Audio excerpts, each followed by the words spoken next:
How to delete message on iPhone.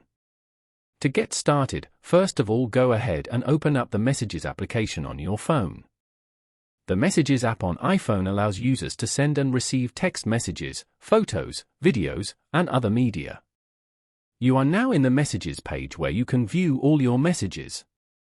If you want to delete any message from here, then hold the message and swipe left.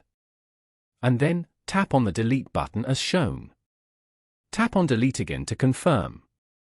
Alternatively, tap on Edit at the top left corner. Then, tap on Select Messages. After that, select the messages that you want to delete and then tap on Delete at the bottom right corner. Tap on Delete again to confirm. Following these steps, you can easily delete message on iPhone. Thank you for watching.